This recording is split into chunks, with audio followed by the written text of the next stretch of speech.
La radio HDFM. La voix des communautés au cœur de l'action humanitaire. La voix des humanitaires au service des communautés. C'est votre journal en français. Bonjour à toutes et à tous et bienvenue dans votre édition du journal d'information sur la radio Humanité et Développement HDFM. Au sommaire, le HCR présente sa nouvelle stratégie opérationnelle 2026 au Mali. Novembre bleu, le Mali engage sa première campagne nationale de lutte contre le cancer de la prostate. Et à présent, le développement de ces titres dans votre journal. La radio HDFM.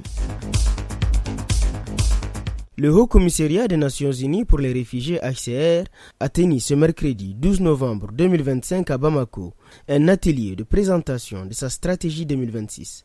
L'événement a réuni des représentants du gouvernement, des partenaires techniques et financiers, ainsi que les acteurs humanitaires opérant sur le terrain. L'objectif principal de cet atelier est d'assurer une planification opérationnelle réaliste et adaptée au contexte humanitaire du pays, tout en répondant efficacement aux besoins des populations réfugiées, déplacés internes et communautés hôtes. Les échanges ont porté sur 3 axes majeurs et l'événement s'inscrit dans la volonté du HCR de mieux anticiper les besoins humanitaires, d'améliorer la coordination avec les acteurs nationaux et de renforcer la résilience des populations affectées à travers une approche intégrée et durable.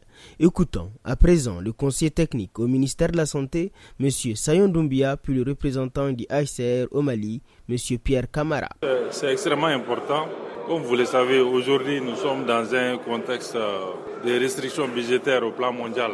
Donc, il est bon quand même que les acteurs humanitaires se retrouvent autour du HCR pour penser à revivre les activités en priorisant les activités les plus nécessaires, les activités qui contribuent effectivement à l'atteinte des objectifs, en tenant compte des réalités du moment. Et cette planification va au-delà d'une année parce que c'est de 2025 jusqu'à 2029, 2026 jusqu'à 2029. Donc en tirant les enseignements de l'année en cours. Donc je pense que c'est une activité extrêmement importante avec l'implication des différents acteurs. Cela va nous permettre de repréciser encore les priorités pour plus d'efficacité et d'efficience dans nos interventions. Et cela en faveur des populations déplacées, des groupes vulnérables de façon générale. Bon, je pense qu'il y aura une convergence de vues.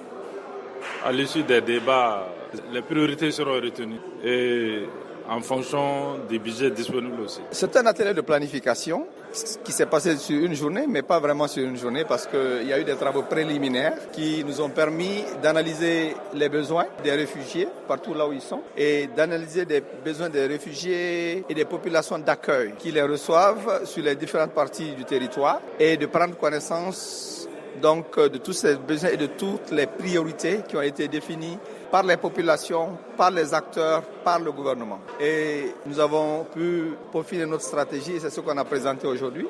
C'est une stratégie sur 3 ans, de 2026 jusqu'à 2029, qui définissent les interventions prioritaires en matière de protection, en matière d'assistance humanitaire, mais également en matière de durabilité de la réponse, donc du nexus humanitaire, développement, paix et climat. Non, les objectifs recherchés sont de définir une vision très claire, de mobiliser les acteurs et de mobiliser également les financements, les donateurs qui vont nous accompagner dans la réalisation de ce plan, de cette stratégie que nous aurons pour les prochaines années. Les priorités sont simples, c'est la protection et la réponse humanitaire d'urgence. C'est la première priorité sur ce premier axe. Le deuxième axe, c'est le nexus transformateur, c'est-à-dire humanitaire, développement, paix et climat. Et avoir un partenariat, je dirais, nouveau. Donc ça, c'est la priorité 3 qui est en fait un axe transversal aux 2 priorités. Je crois que rien que par la présence des différents acteurs, la salle était pleine. Ça veut dire que les réfugiés ne sont pas seuls. Ça veut dire que les réfugiés, c'est l'affaire de tout le monde. Déjà, avec cette présence, malgré la situation actuelle de crise du carburant, mais nous avons les partenaires qui sont venus qui ont participé. Les débats étaient extrêmement intéressants et je crois que les participants sont sortis avec une clarté. Tout est clair pour eux et cela nous réconforte. Maintenant, c'est à voir comment nous allons avancer les semaines à venir et les années à venir. Les recommandations sont qu'il faut être assez, focalisé sur la centralité de la protection, qui est notre mandat, qui est le mandat du HCR. Et dans toutes nos interventions, nous devons prendre en compte la capitalisation sur les capacités locales, d'où la localisation qui est un principe extrêmement important dans ce contexte, si on veut la pérennité de nos actions, et aller vers la créativité, et vers un partenariat nouveau. Aujourd'hui, un seul partenaire, un seul donateur ne peut pas accompagner notre programme. Donc, c'est une diversification des investissements, du financement qui est important. Voici ces recommandations qui sont sorties et nous avons tous invités à travailler ensemble sur ces axes. Mon message envers les partenaires, c'est de se focaliser sur les populations. Il y a beaucoup de défis, mais on doit continuer à être résilient, on doit continuer à être créatif, on doit continuer à nous adapter, mais toujours prioriser vraiment à assister les personnes qui ont besoin de nous, à les protéger et à les aider à être autonomes. Novembre bleu, le Mali lance la première campagne nationale contre le cancer de la prostate. Après Octobre rose consacré à la santé des femmes, le Novembre bleu prend le relais pour sensibiliser sur les cancers masculins, en particulier le cancer de la prostate. Placé sous le thème « Le cancer de la prostate, un mal qui peut être guéri », cette première campagne nationale initiée par l'Office national de la santé de la reproduction, ONASER, met l'accent sur la prévention et le dépistage précoce à travers tout le pays. Le lancement officiel s'est tenu le 11 novembre 2025 à Bamako sous la présidence du médecin-colonel-major Assaba Diallo Touré, ministre de la Santé et du Développement social. Selon l'Organisation mondiale de la santé, plus de 1000 cas de cancer de la prostate ont été enregistrés au Mali en 2022. L'initiative vise à briser les tabous, faciliter l'accès au dépistage et promouvoir la santé masculine à travers des actions de proximité tout au long du mois de novembre. Écoutons à présent la ministre de la Santé et du Développement social, médecin-colonel-major Assaba Diallo Touré.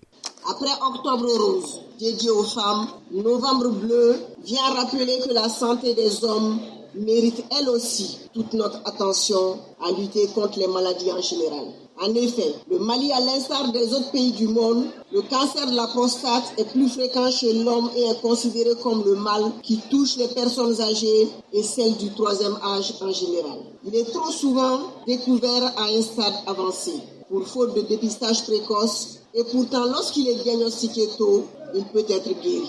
Nous notons malheureusement que plusieurs facteurs font que certains sujets sont victimes en gardant le silence de cette maladie du fait. La peur, la honte et le manque d'information. Donc c'est le lieu pour moi de vous inviter à aller dans les structures de santé pour être mieux orientés car nous disposons de plateaux techniques adéquats et performants pour la prise en charge de toute pathologie liée à la prostate. On ne soigne pas un mal en gardant le silence. Mesdames, Messieurs, à travers Novembre bleu, notre objectif est d'encourager les hommes à prendre soin de leur santé, promouvoir le dépistage régulier du cancer de la prostate et des autres cancers masculins, et mobiliser les familles, les communautés et les médias pour briser le silence autour de ces maladies.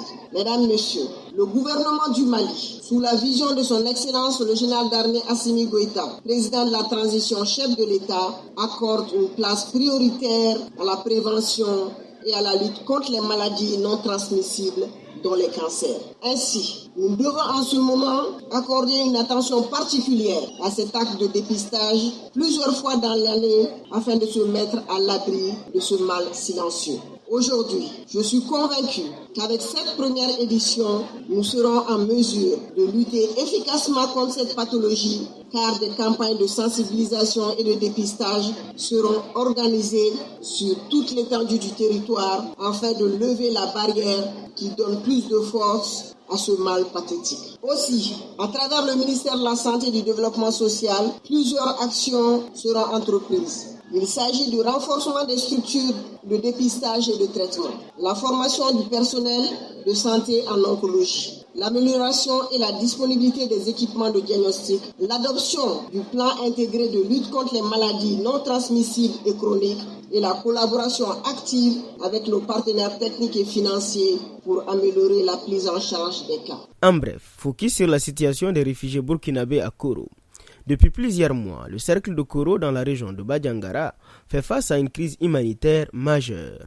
Depuis avril 2025, près de 50 000 réfugiés burkinabés ont franchi la frontière pour fuir les violences au Burkina Faso, doublant ainsi le nombre de réfugiés déjà présents dans la zone. Cette arrivée massive exerce une forte pression sur les ressources locales, déjà limitées, et met à l'épreuve la solidarité des communautés hôtes.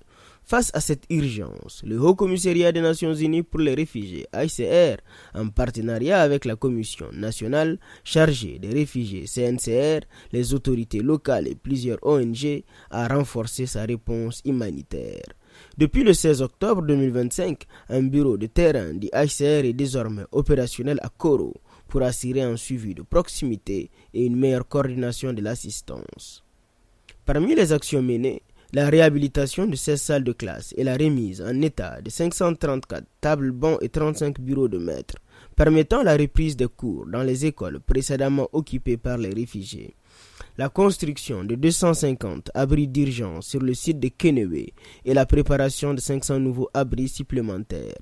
La distribution de kits scolaires à près de 1900 enfants, de kits de dignité à 867 femmes et filles, ainsi que d'une assistance alimentaire du PAM couvrant plus de 37 000 réfugiés. Malgré ces efforts, les besoins restent importants. Plus de 60 000 réfugiés sont encore en attente d'enregistrement, tandis que la protection des femmes et des enfants, notamment contre les violences basées sur le genre, demeure une priorité urgente. Les acteurs humanitaires saluent la mobilisation des communautés locales qui continuent d'accueillir les réfugiés malgré les moyens limités, mais ils appellent à un renforcement de l'appui international pour garantir la protection, la dignité et la résilience des milliers de familles déplacées.